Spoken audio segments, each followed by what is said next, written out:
อ๋อค่ะเมื่อน่าจะป้ามาเฮ็ดข้าวมุนวีโฮนะคะเนาะย้ำเฮ็ดให้ปอกค่ะมาเฮ็ดด้วยปอกอันตั้งสุดนะคะเนาะจองจะกินไรมัดด้วยกันค่ะอันตั้งสุดมันนอกแป้งกันนะคะเนาะเอาแป้งข้าวเจ้า2 ถ้วยมากง่ายค่ะกำได้ก็แป้งข้าวเหนียวถ้วยครึ่งนะคะเนาะใครกินของหวานต้องจ้ามต้วยนะคะอันจ้ามต้วยมะฮูค่ะใส่ข้าวมิ้นค่ะเนาะใส่เกลืออิดอ่อนค่ะใส่พองหวานป้าอิดอ่อนนะคะเนาะแล้วก็ใส่น้ำค่ะใส่น้ำมันป้านะคะเนาะแล้วก็มานอกแป้งค่ะนี่ค่ะนอกแป้งก็ได้นะคะเนาะนี่ค่ะนอกแล้วก็เอาใส่ถุงซะไหนค่ะเอามาต้มกันนะคะเนาะมัดแน่นๆค่ะนะก็นำเข้าในค่ะนี่ค่ะซอยผ้าเครื่องเป็นเจ้าไหนนะคะเนาะจะมาเฮ็ดใส่ค่ะน้ำมันเหลือแล้วก็โคหอมแรงค่ะโคหอมแรงให้เหลืองเลยค่ะเนาะหอมแรงเรืองก็เอาหมูสับใส่ค่ะโคน้ำหมูสับออกแล้วก็มาเติมใส่ค่ะแล้วก็ใส่เกลือค่ะแล้วก็ใส่ของหวานค่ะแล้วก็เกากับเกามาให้มันส้มแล้วนะคะเนาะ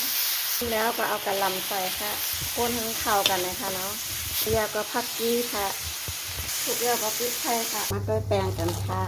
สุกแล้วนะคะเนาะจะเอากระกิ้งค่ะกิ้งแป้งมันไหนค่ะเนาะกิ้งแป้งตัวไหนค่ะนี่ค่ะกิ้งแผ่นยาวก็กำมาห่อกันนะคะเนาะถ้าเขาจะใส่ถ้วยจะไหนตัดแผ่นเอานะคะเนาะ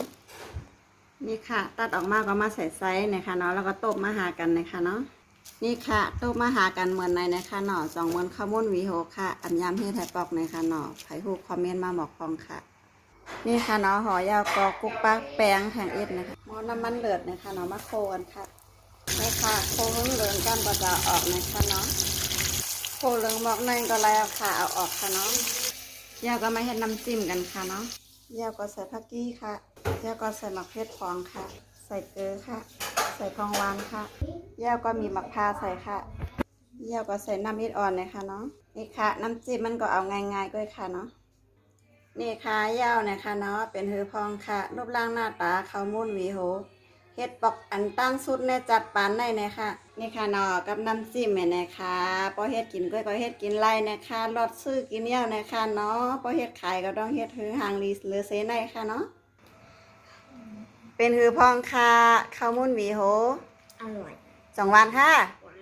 เฮ็ดปอกอันตั้งสุดค่ะแน่ใจไหลค่ะเนาะเพราะนั้นก็ได้ซื้อกินแล้วค่ะเนาะอันละตัวค่ะใจอะไรอยู่ในค่ะว่า อร่อยมากเลยครับ อร่อยกรอบมาก โอ้อร่อยมากกรอบมาก ว่านั้นก็รอซื้อกินแล้วนะคะเนาะเฮ็ดกินกล้วยเลยค่ะอะไรที่ไปไรลองก็ลองเฮ็ดกินกันด้วยค่ะอ่ำลองอ่ำมู้นะคะเนาะหวานๆเค็มๆลองด้วยค่ะ